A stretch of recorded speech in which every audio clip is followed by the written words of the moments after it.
Hi guys, thank you for joining me today. I'm going to do something a little bit special today. Oh, excuse my hair. I hope that you're all doing well. I'm feeling pretty good today. I'm feeling very grateful. Woke up in a pretty good mood. I was showing my son some of my cards last night and he thought they were really cool. Just talking about what they mean and different beliefs and things. Question for you moms out there, or for you parents out there, do you raise your children in your beliefs? Do you say anything to them about your beliefs, or do you just kind of lead by example? Like, what do you do? And the reason that I ask is because I was raised super strict Catholic. I went to Catholic school complete with nuns and everything, and I didn't hate it. I didn't mind it. I liked the routine of it all, the discipline, as funny as that sounds. But then later on, I had a change in situation when I was still a kid, and then I was Southern Baptist and went to that kind of church, and it was very different. And I remember that my mom was a seeker. She was always sort of looking for her right path. But anyway, the reason I bring it up is because I feel very strongly about not imposing my beliefs on my kid. Like, if I'm not eating meat right now, he's free to eat meat. If I believe in a certain thing, I don't call him into my room and say, okay, this is what we believe now. I do encourage him to seek things out. He's very much a science kid, and of course I'm talking about my oldest. My 3-year-old's not young enough to know what we're talking about here, but he's very much a science kid and believes more in facts right now than I think spiritual things. But he does have some psychic abilities, and we talked about that a little bit yesterday. And if he's open to exploring and he comes to me with questions, and I will absolutely help with that. But I do not try to steer him in any kind of way. And I just wonder what you thought about that. Some people who are like Wiccan, they bring their children up in those beliefs. And I guess that's okay. I think that's what parents do, right? What your parents think politically tends to be what you think politically, right? I just don't really believe in that. I try to just kind of keep it, like, I will lay out all of the options for you and tell you what I know about them in as unbiased a way as possible. But I want you to make your own decision. And kids have been on my mind, and that's why I'm talking about this, because kids, the royal baby, if there is one, has been on my mind. And then somebody asked me if I would do a channeling today. So I'm going to do this special channeling. This video might go a little bit longer than mine normally do. So I apologize to those of you who like them really short. We'll just see how it goes. I've been trying to connect this morning. I have meditated. Like I said, I'm in a really great mood, good vibes. I cleansed my space and my energy, but I'm going to go ahead and try to connect now and see what we get. So here we go.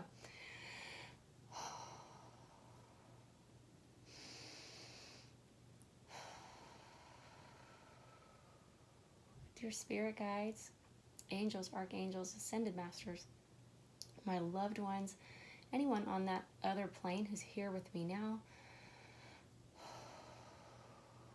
I invite you in with divine love, divine guidance.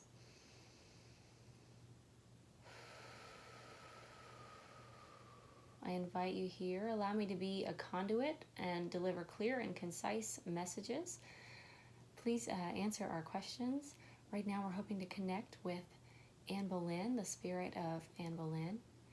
If you would step forward and answer some questions for us, we would be so grateful.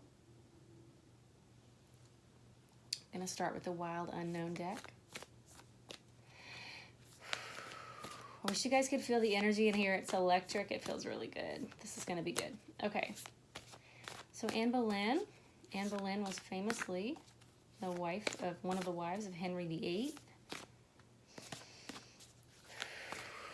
Arguably his most famous wife. They were, I believe, a karmic situation.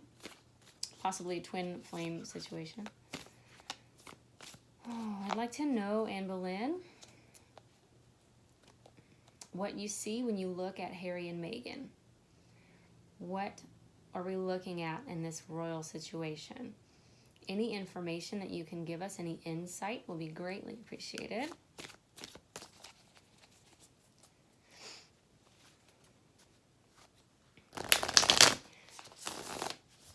when I channel you guys, sometimes I remember what it was like the first time I did it and how scared I was, and that, you know, nothing happened, and that's because of fear. And I just want to advise you, if you're looking into connecting to something spiritual, you've got to let go of your own fear first, because once that fear is out of the way, things will start moving. You will really start feeling connected. You will hear things, you will know things, some of you may see things, and it's really an empowering, enlightening experience. I would encourage you to try it. Ten of Cups reversed, Five of Swords reversed, Mother of Cups reversed. Now, normally I don't do reversals in the wild unknown, but because this is a channeled message, we're going to take the messages as they come. So I have Ten of Cups reversed. Ten of Cups, of course, is love, happiness, joy, overflowing. And in the reverse, it's the opposite of that, okay?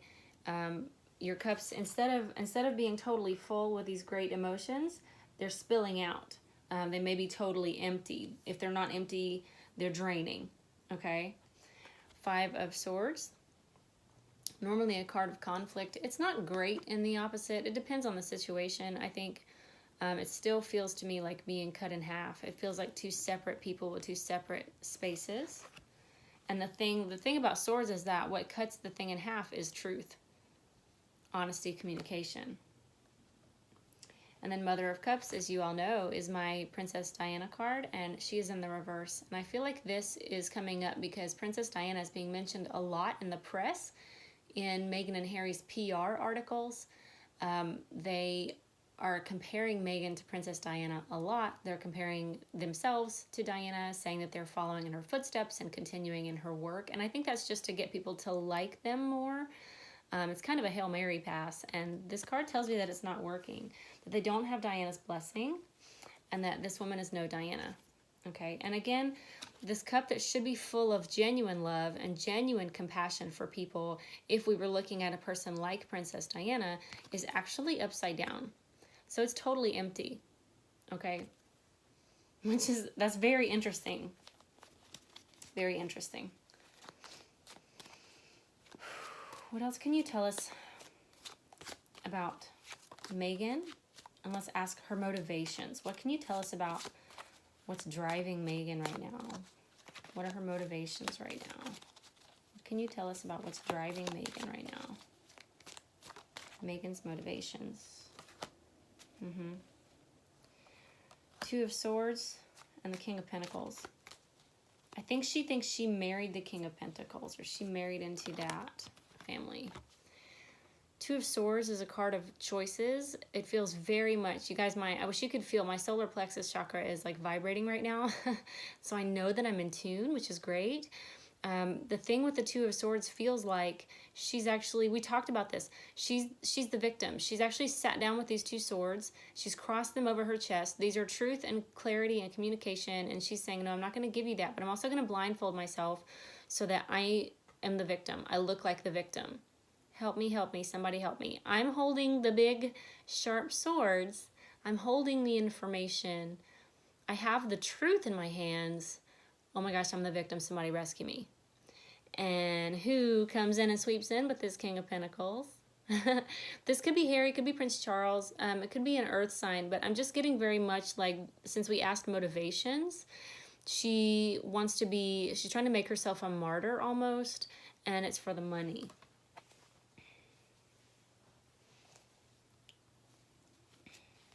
Okay. And what is Harry feeling right now? Presently, what is Harry feeling right now? Okay, take that one because it tried to jump. One more, please. What is Harry feeling right now? Oh, that's too many. Sorry, guys. Too many. It did have the Three of Cups in it, though, and I think that has to do with Harry's feeling more connected to his friends and his family from the old days. He's starting to hang out with them more and talk to them more as he breaks away from this other energy. Okay, guys, this keeps coming up. We have Four of Cups in reverse. So, no, I don't want your love. This is a love offer. This can also be somebody who's really possessive and holds on very, very tightly, like strangles the love out of you. And I don't want that. No, thank you. King of Wands, but he's in reverse. King of Wands can be a fire sign, Aries, Leo, Sagittarius. This is somebody who's very passionate, who is determined to move forward with things. And right now we're not feeling impassioned and we are not wanting to move forward with things. So he's completely reevaluating, it looks like. And maybe he's seeing the truth for what it is, that she wanted to be a martyr and that she was in it for the money. And now he's he's stuck and he's stagnant and he's maybe thinking about what to do. Oh, still channeling Anne Boleyn. Is this a karmic situation? What is the nature of Harry and Meghan's relationship? Why did this even happen? Okay, yeah. 2 cards came out on their own. That's the 8 of Swords reversed and the 5 of Swords reversed again. Okay, that repeats this card. Okay. It does feel a little bit like a karmic, like a destiny, like a past life situation. Swords. We're just getting so many swords. Truth. Justice. Justice could be that an injustice was done in a past life.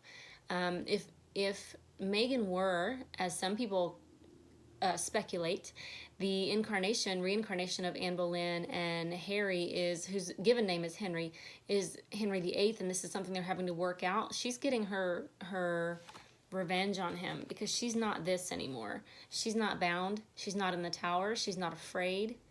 She's not the little wife that you're going to cut her head off because she ticked you off one day. And you're not going to just walk away from this situation with a smirk on your face, holding your truth in your hands. Okay? So this could be a past life situation having to do with Anne Boleyn, which is what I really wanted to know. Either way, there's a lot of lies and deception here. There's all the cups that have come out are upside down. So there's not any love lost between these two. May I have an outcome card or 2 or 8, please? What's going to be the outcome of this union between Harry and Meghan? What will be the outcome of this union? Thank you. If I could get one more. And that just flipped on its own, so we'll take it. Justice. We got the Justice card in the upright. So this will balance the scales karmically. This is something that somebody has to learn, this lesson in this lifetime. This will have something to do possibly with even legal or court proceedings. Justice will be brought, okay, in whatever way that means. And then I had Mother of Pentacles in reverse. So Mother of Pentacles is the Queen of Pentacles. And remember, we got the King of Pentacles here. This is why I married you, okay, basically. And at the end of this, justice will be served and you will not be his queen to his king. You won't be the Queen of Pentacles. You will not sit on a throne and you will not have all this money and wealth and prestige like you thought. Goodness. I'm going to go back to the Rider-Waite. Any other messages from Anne Boleyn, please, while we have this channel open? Ooh, still feeling really good energy, still vibrating in here. Any other messages you want to give me? Yeah, we're getting that. Ace of Cups reversed. We're getting that there's no love between them. And Page of Swords. And King of Swords. Okay, so what this feels like, Ace of Cups in the upright is love's beginning, right? So when love's beginning is turned on its head, it almost feels like hatred beginning or revenge beginning or something other than love, still a beginning. I'm beginning to pour this cup out is what's happening. Beginning to drain the love out. Then we have Page of Swords. Pages are messengers and swords are truth. There's going to be a message. There's going to be, somebody's going to bring some news. Somebody's going to speak to the news media. There's going to be some news come out. And actually, if you've been watching or reading, and normally I'm not up with this, guys, but I did read some of these things that are coming out about Meghan. Really, what's the term you young people use? Thirsty? Is that right? Was Meghan a little bit thirsty? She was looking for a British guy, right? She was messaging men and trying to get hooked up with rich, wealthy British people. Harry just happened to be the one that fell for it, which is really incredible. I mean, it could have been the singer of a boy band. It could have been any of these other guys, and it happens to be a prince because maybe he's just not as intelligent as we would like for him to be, or discerning. We'll say discerning. And then the King of Swords in the upright, I think this is Harry's energy. Harry is, I'm sorry I keep saying I'm trying to choose my words well here. He is going to be the one who sort of sits in judgment, okay? He's going to be the one that says, I don't want to say off with her head, but he is sort of returning to his power in this way. He's holding the truth in his hand. Do you know how you ask somebody a question and you already know the answer to it and you're just seeing if they're going to tell you the truth or they're going to lie to you? You know, as a parent, you do this with your kids, and they have the chocolate all over their face and you're like, did you eat my M&Ms? No, mommy. This feels that like that energy. This is like he's gonna be sitting fully in his power and fully confident before he confronts, and he will have evidence in his hand. And there's is it Sir Christopher Geit? I'm sure I'm saying that wrong. Some people are saying he's collecting a dossier on Meghan. I tend to believe this. That feels very much intuitively. That feels like the case. And when they have what they need, they're going to present it to Harry. And Harry, it's irrefutable. He won't be able to say anything about it. He's going to see it. Somebody's going to bring him, or has already started to bring, because we have this Ace of Cups in reverse. This has already started.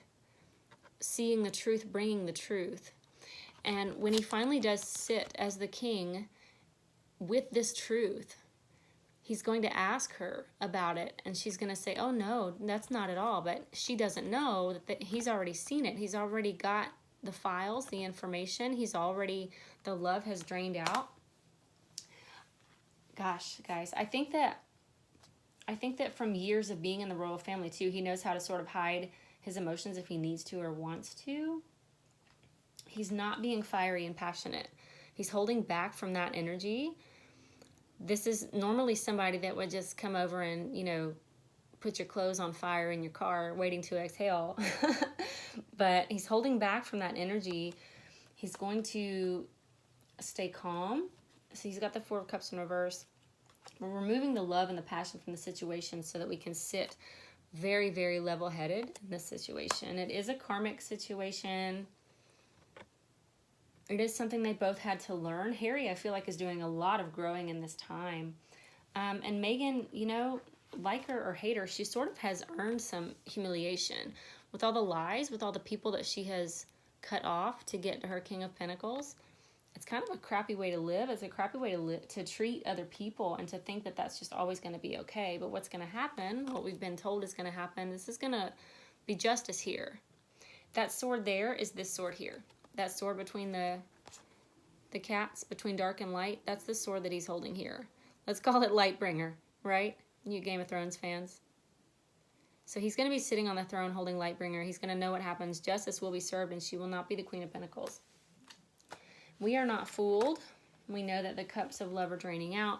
We know that this is also a card of self-destruction. You cut yourself in half. And we know that you are no Princess Diana. Okay?